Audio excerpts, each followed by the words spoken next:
Ok, ça tourne. Barbara, bonjour à toi. Bonjour Léo. Bon, dis-moi, je te fais venir aujourd'hui pour que tu me parles de ton travail de thérapeute, de ton travail d'accompagnement par rapport au DIAD notamment, mais tu fais pas que ça, hein, d'accord? Mais Oui. Non. si je te fais venir sur ma chaîne, c'est parce que j'ai beaucoup de gens qui viennent me faire des sessions flammes jumelles, DIAD et compagnie. Du coup, est-ce que tu peux te présenter, s'il te plaît? Alors, déjà la première chose que je dis toujours quand j'ai une nouvelle personne en accompagnement, parce que c'est important d'être honnête, et moi j'aime être claire, c'est que je ne suis pas psychologue. Ça, c'est la première chose que je dis, parce qu'il y a quand même une grosse différence entre être psychologue et faire mon travail, même si on fait de la psychothérapie, hein, mais bon, peu importe. Donc moi, je suis ce qu'on appelle une coach thérapeute, je suis psychopraticienne et je suis sexothérapeute. Donc en fait, mon travail consiste à accompagner les gens en psychothérapie, mais pas que. C'est-à-dire, en effet, j'accompagne les gens aussi en coaching. Donc, en gros, comme je dis toujours, je fais l'opération et après, je fais les séances de kiné derrière, en gros, pour faire en sorte qu'il y ait un suivi entre le fait de vraiment aller travailler sur tout ce qui va être ancré, tout ce qui va être profond, tout ce qui va être blessure, trauma, dysfonctionnement, enfin vraiment des choses qui sont très psychologiques, on va dire ça comme ça. Et puis ensuite, permettre aux personnes de sortir de tout ça et de continuer, de cheminer, parce que c'est bien beau de savoir qu'on a telle blessure ou tel problème ou tel machin, mais souvent on me dit, et maintenant je fais quoi? Je fais quoi avec tout ça? Et c'est souvent là d'ailleurs que la psychologie va être limitée, c'est que en effet, il n'y a pas forcément de possibilité, comment dire, il y a pas de solution, il n'y a pas de proposition, puisqu'on n'a pas le droit en tant que psychologue de le faire, alors que moi je peux. Voilà. Donc moi je peux aussi bien travailler dans cette introspection, mais également après guider les gens et leur proposer un suivi en coaching. Voilà, ça c'est quand même une grosse différence. En ce qui concerne mes formations, eh bien, c'est aussi pour ça que je ne suis pas psychologue. Je ne voulais pas retourner à la fac, parce que j'étais enseignante à la base. Ça fait 20 ans maintenant que j'ai repris mes études pour être enfin, en tous les cas, psychopraticienne. Et je ne voulais pas retourner à la fac parce que je voulais avoir des outils. Donc, moi, j'ai fait des formations en école privée, avec des outils de thérapie brève notamment. Le principal, celui que c'est le premier, en tous les cas, que j'ai eu comme outil, et je suis restée 4 ans en formation, donc c'est quand même assez long, avec Christian Flech, c'est le biodécodage. Alors, le biodécodage, c'est à la base l'étude de toutes les maladies. Donc, on étudie le corps humain et donc on fait de la biologie. Et on décode les maladies, c'est-à-dire en fonction de ce qui a pu se passer au niveau traumatique, au niveau psychologique, on va déclarer des pathologies, des symptômes, etc. Donc, on va décoder les symptômes et ça nous permet d'arriver à ce qui a pu se passer au niveau psychologique.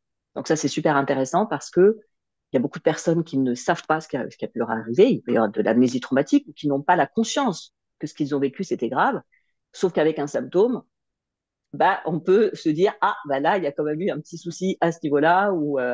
Euh, c'est quand même très intéressant d'avoir un outil comme ça parce que c'est indépendant finalement de la conscience des gens.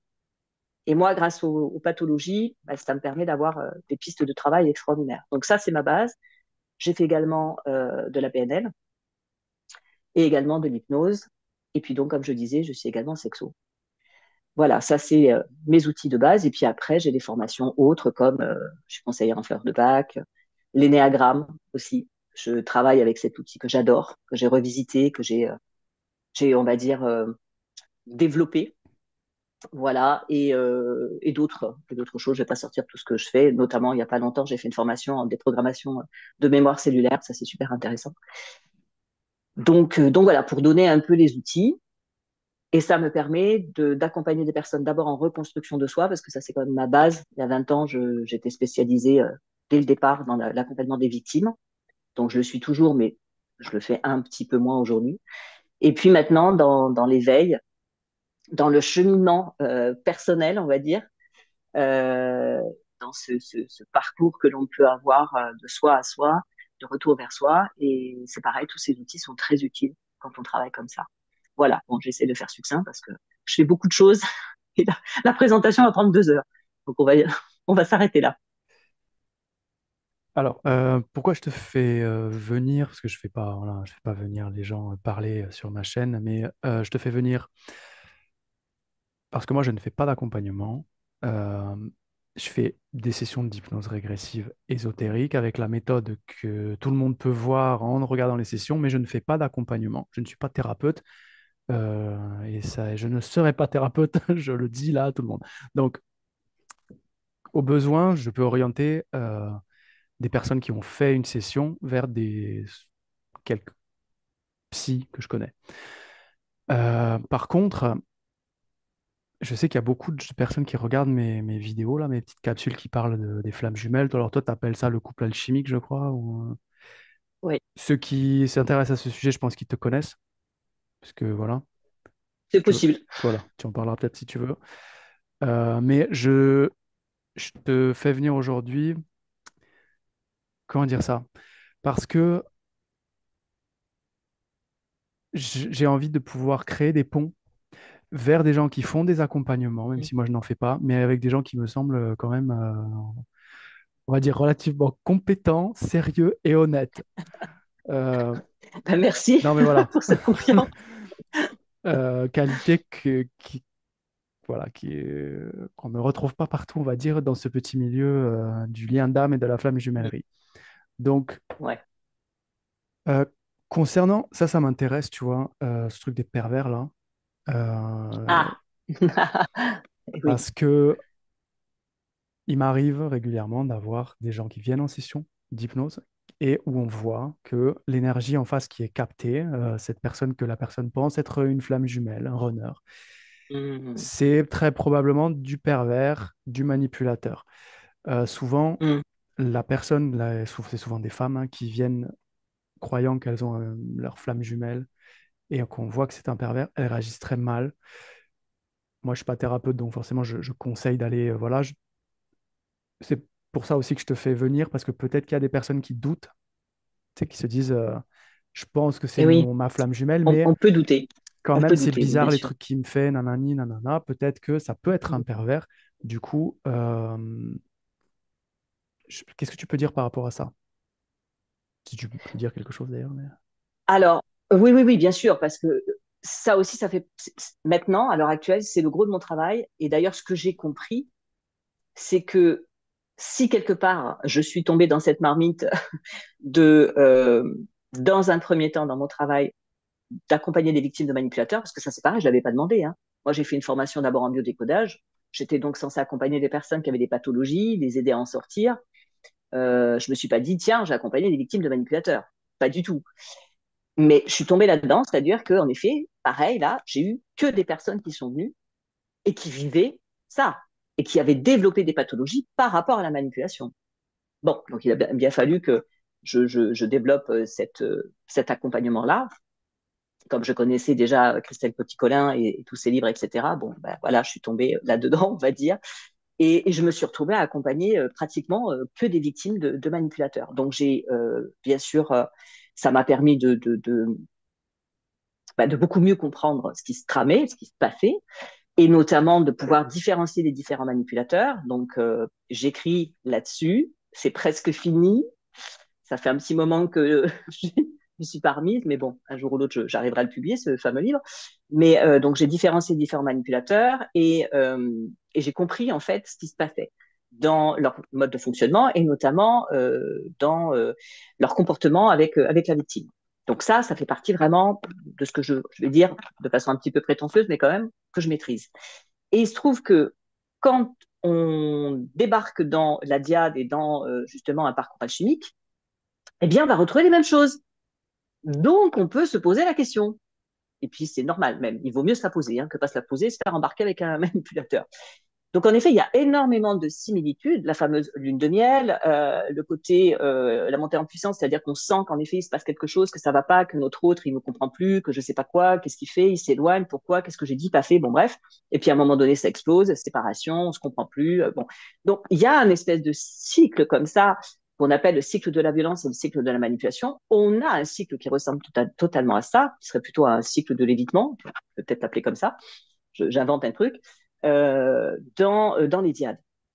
Donc, bien sûr qu'on peut se poser la question, Après, la grosse différence qu'il y a, c'est que quand on est avec un manipulateur, ces fameux cycles qui viennent, parce qu'il y en a quand même beaucoup, hein, ça tourne comme ça, c'est un cycle vicieux. C'est-à-dire qu'en fait, on va vraiment se retrouver à se dévaloriser, à être mais tellement mal qu'à chaque fois, un petit peu plus, on s'effondre.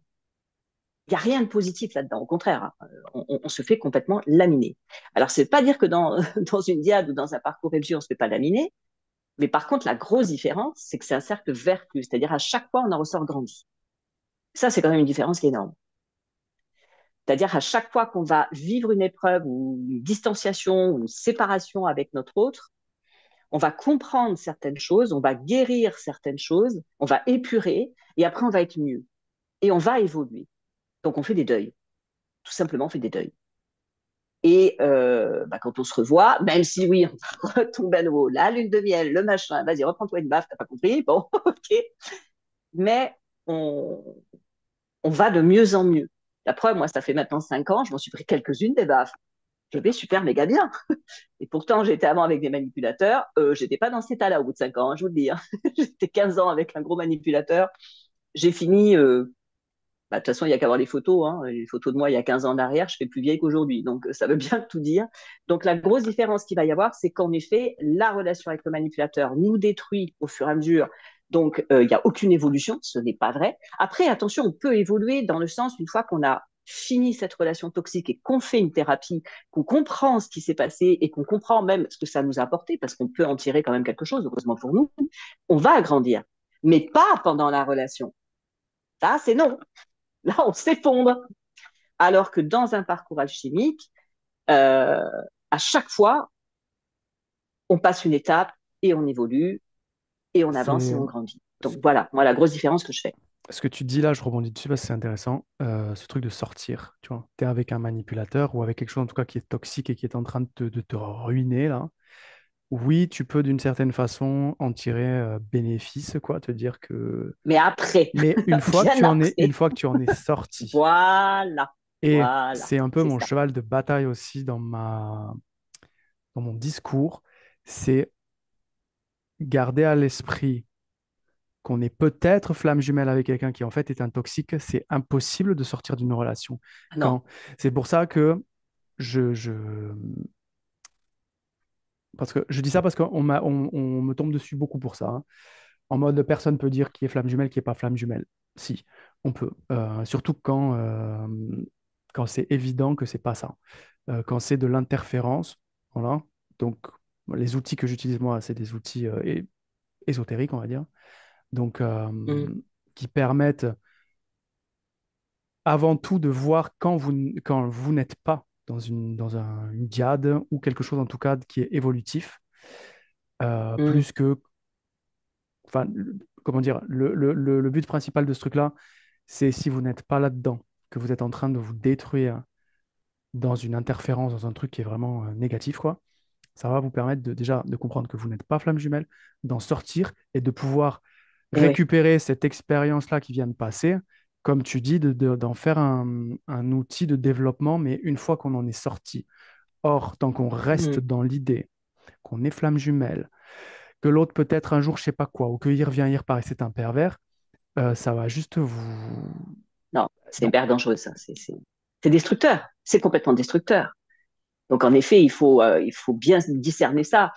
Et ce que j'ai compris, c'est que, puisqu'on parle de mission, hein, quand on est en tant que, quand on est flamme jumelle, quand on est cas, quand on est sur un parcours comme ça alchimique, euh, ma mission à moi, bah, c'est peut-être justement de permettre à certaines personnes qui se pensent être dans une diade de leur expliquer que non, là, on a vraiment affaire à un manipulateur. Et pour ça, il fallait que je maîtrise parfaitement les différents manipulateurs, les différentes aliénations possibles, qu'est-ce que l'emprise, comment, pourquoi, etc., pour pouvoir différencier. Ça, c'est ma force à moi. C'est que avant d'être dans un parcours alchimique avec Christian et de pouvoir distinguer qu'il n'y avait rien de pervers là-dedans, au contraire, eh bien, j'ai vécu, moi, des relations qui ont été vraiment très toxiques. Et du coup, de l'intérieur, là, c'est même pas la question, c'est pas sur les bancs de l'école que je l'ai appris, hein, c'est dans ma vie. Hein. Moi, j'ai 57 ans, j'ai eu plus de 50 ans avec des manipulateurs, je peux le dire, pratiquement, enfin, vous ne savez même pas pratiquement à la naissance. Donc, ça va, j'ai un petit peu une expérience perso.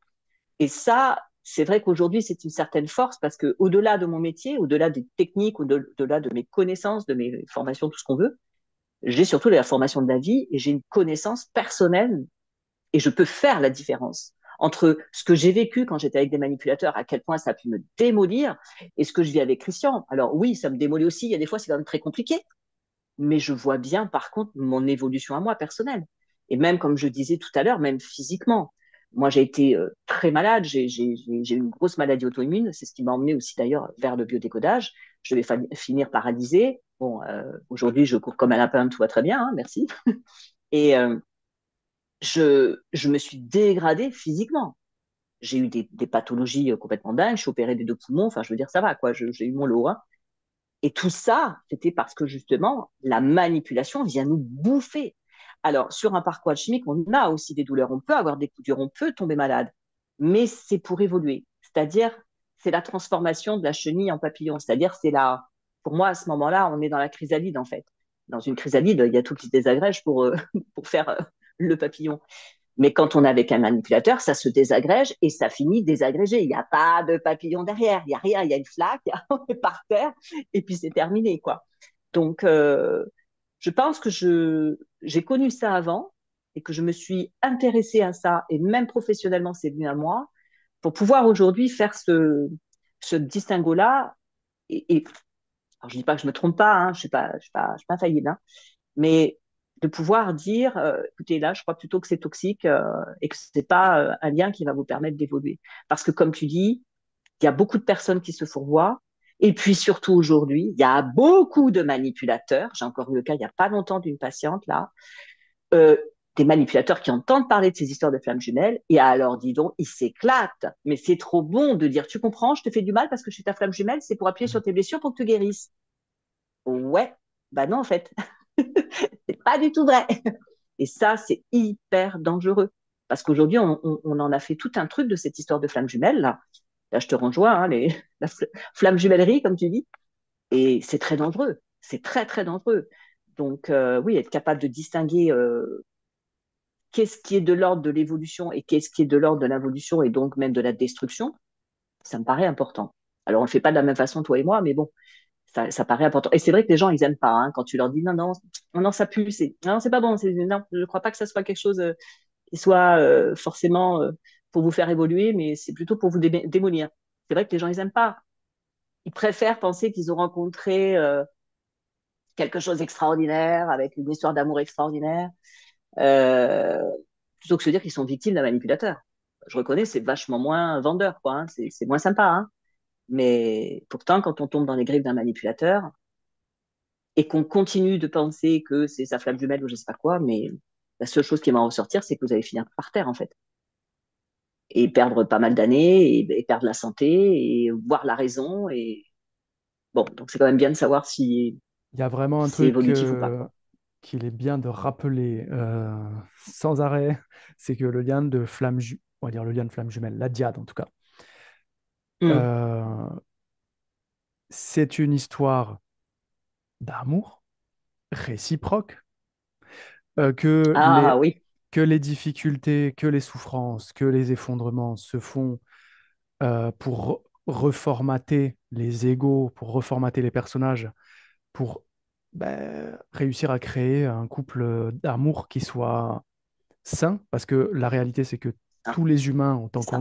on est calibré dans la malsénité, dans le Mm. désamour et dans tout un tas de systèmes de défense. On est que ça, quoi. On est que des Tout à systèmes fait. de défense. Donc là-dedans, il y a pas l'amour ne peut pas passer, ne peut pas rester. Donc ça doit cramer. Mais ça n'est pas de la maltraitance, ça n'est pas du dénigrement, ça n'est pas de la violence, C'est ça n'est ça. pas. Pourtant, toi, tu es dans la configuration qui est, j'ai observé la plus on va dire violente, mais c'est peut-être pas le bon mot, tu vois, mais la plus brutale en tout cas en termes d'effondrement, c'est que tu es le yang premier, cheminant, Mhm. tu as un yin en face second, comme sont les yin seconds, c'est des yin, ouais, voilà, c'est des yin seconds. Donc, Compliqué. On va dire compliqué. c'est souvent des... Il n'est pas là, donc il n'est pas là pour répondre pour l'instant, donc on va pas, on C'est va ça. pas en parler. Mais bon, il le dit déjà lui-même sur sa chaîne, il est quand même assez honnête et il dit bien que bon, c'est, Ah bah, il peut déconner quand même parfois. mais voilà, c'est vraiment quelque chose dont je parle beaucoup, ces espèces de dynamiques. Mais c'est vrai que ta dynamique à toi, celle-là, déjà, premièrement, je te fais venir aussi parce que, de mon point de vue, vous êtes vraiment dans une diade, ce qui, hein, voilà. Et deuxièmement, étant donné que tu es la configuration qui peut être prise, confondue, on va dire, avec quelque chose qui serait toxique. Parce que c'est vrai Ah, mais que quand complètement. le yang, Ah, il mais est complètement. premier, Christian l'a cru. Christian, il l'a cru, hein. Il s'est dit, elle, c'est une manipulatrice. Bon, moi aussi, je l'ai cru, hein, qu'il l'était à un moment donné, hein, mais pas le même registre que le mien, parce qu'il y a des manipulatrices passifs-agressives, donc des manipulatrices, des manipulateurs, du coup.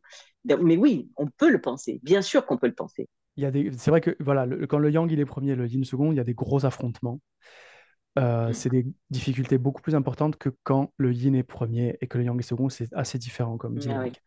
Ouais, ouais, ouais. Mais pour autant, euh, si vous avez un doute, là, tout ce qui écoutez, si vous avez un doute, je vous mettrai les coordonnées de Barbara. Donc, si vous avez un doute et que déjà vous voulez pas faire de session, parce qu'il y en a plein qui ont peur de faire une session d'hypnose, mais si vous voulez, Ah, voilà, aller voir quelqu'un sans passer par une hypnose régressive parce que ça vous fait peur pour l'instant, vous pouvez aller voir quelqu'un comme Barbara parce que tu as, bah, comme tu disais, l'expertise de déjà c'est quoi la manipulation et c'est quoi le process qui ouais. peut être un peu brutal, mais qui reste un process évolutif dans Mm, l'amour, quoi. exactement. Exactement. Bah déjà, je pense qu'en effet, comme je disais tout à l'heure, avant même d'aller voir quelqu'un, être totalement honnête avec soi et se demander est-ce que à chaque fois que cette personne me fait du mal, qu'elle s'éloigne, que je suis blessée, que je suis en souffrance, est-ce que après j'ai grandi? Est-ce que j'ai compris quelque chose? Est-ce que j'en ai tiré une leçon? Est-ce que donc je suis arrivée à cette fameuse résilience? Parce que c'est ça en fait. On se fait ramasser, on a des deuils à faire, des compréhensions, etc. Et puis on remonte et on est dans la résilience. Est-ce que c'est ça ou est-ce que en fait je reste au fond du trou et je vais juste mieux parce qu'il est revenu? Les gens peuvent juste se poser cette question. Si on est honnête avec soi, enfin moi personnellement, si je regarde les relations que j'ai eues avec des personnes toxiques et la relation que j'ai avec Christian, je peux y répondre très franchement. Hein. Avec les autres, c'est clair qu'à chaque fois, j'étais au fond du trou. Quand il revenait, j'allais mieux parce qu'il revenait, pas parce que moi, j'avais évolué. Avec Christian, qu'il revienne ou qu'il revienne pas, moi, je vais mieux. Voilà. Donc, déjà, rien que cette question-là, que les gens soient honnêtes avec eux, déjà et d'une, avant même d'aller. Parce que ça aussi, ça m'embête, moi, que les personnes aient besoin d'avoir toujours une référence externe. C'est bien aussi que les personnes fassent appel à leur petite voix intérieure, à leur libre arbitre et qu'ils se posent des bonnes questions. Après, si ils ont besoin d'être accompagnés pour sortir de certaines choses, etc., bien sûr. Mais rien que la question, ils peuvent se la poser, déjà. Après, tu connais hein, Rendre les l'autonomie biais aux de gens, ça paraît confirmation. intéressant. Je veux dire, tu connais les biais de confirmation, c'est compliqué, hein. J'en vois beaucoup il y a tout. Il y a tous les red flags. Tous les red flags, les pires trucs, ils les ont. Et pourtant, Ouais, non, c'est ils se vrai. disent, c'est C'est l'amour, hein. vrai, c'est vrai. Compliqué, quoi. Ouais, c'est vrai. C'est vrai. C'est vrai qu'il y a des fois, c'est compliqué. Il y a du déni. Ouais. Barbara, est-ce que tu veux rajouter quelque chose avant qu'on clôture? Hum, non, à part bah, ce que je viens de dire. Oui, de faire attention, ce qu'on vient de dire, hein, de faire attention qu'en effet, je pense qu'on a les réponses en nous et qu'il faut juste être honnête. Et quelquefois, quand on n'y arrive pas, parce qu'en effet, il y a une emprise qui est très forte, euh, on peut même écouter peut-être un peu l'entourage. Alors, c'est vrai que dans le parcours FJ ou dans les diades, l'entourage se méfie, l'entourage ne comprend pas toujours, donc c'est pas toujours de très bons conseils. Mais bon, quand on a affaire à des personnes qui me connaissent vraiment, je parle pas de la voisine, je parle pas de la coiffeuse qui se mêle de ce qui la regarde pas ou je sais pas quoi. Je parle vraiment des gens qui vous connaissent et qui vont voir, par exemple, que vous êtes en train de vous détruire, que vous êtes en train de sombrer, que justement, il n'y a rien d'évolutif dans le machin. Ça peut être bon aussi de les écouter. Parce que même s'ils peuvent juger le lien, juger des allers-retours, parce qu'ils comprennent pas, ça fait pas partie de leur façon de concevoir le couple ou l'amour, ils voient si vous évoluez ou pas. Moi, mon entourage, au départ, s'est beaucoup inquiété pour moi, bien sûr, comme tout le monde, hein, comme dans tous ces parcours. Sauf que quand je leur disais que ça n'était pas toxique parce que justement j'évoluais, ils étaient obligés de le reconnaître. Ils disaient, oui, c'est vrai, tu as changé.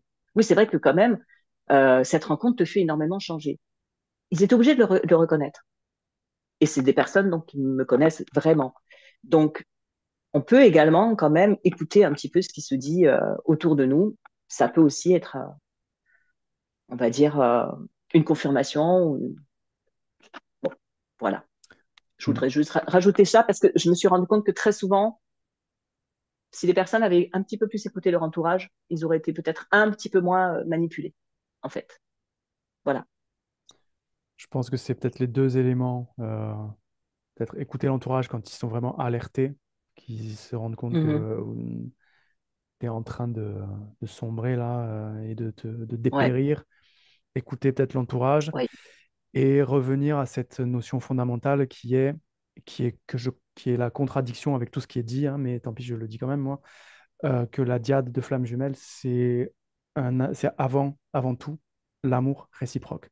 Avant d'être de la guérison, Oui, c'est de l'amour. Parce que si tu vois le truc par le prisme de la guérison, pareil, tu vois, le truc toxique, tu vas pouvoir te raconter que ah, ça me fait travailler mon rejet, mon machin, mon sacrifice, tu vois. ouais, ouais, ouais, ouais. Donc, Complètement. si Non, mais tu reviens complètement. Ça, vraiment à c'est vrai. cette Et notion, dis-moi. pardon, t'as même des manipulateurs qui te disent que justement, ils t'aiment. Et Mm. c'est parce qu'ils t'aiment qu'ils te font ça. Oui, oui. Comme je te dis, quand ils ont compris ces histoires de flammes jumelles et compagnie. Donc oui, c'est très pervers. Oui, oui. Et encore une fois, si vous avez vraiment du mal à discerner, vous ne savez pas, voilà, Euh, dirigez-vous vers des gens qui vous semblent Voilà. les bonnes personnes pour vous aider à discerner le vrai du faux, quoi, et à sortir Oui, d'un mauvais on pas. peut faire déjà au moins une séance pour voir un petit peu ce qui se trame avant de décider de faire vraiment un accompagnement. Au moins faire un point. C'est déjà pas mal de faire un point. Oui. Donc, bah, que les personnes me contactent et puis on verra ce qui se passe réellement. Voilà. Merci Barbara. Merci Léo pour cette invitation et de m'avoir permis de m'exprimer par rapport à tout ça. Merci beaucoup.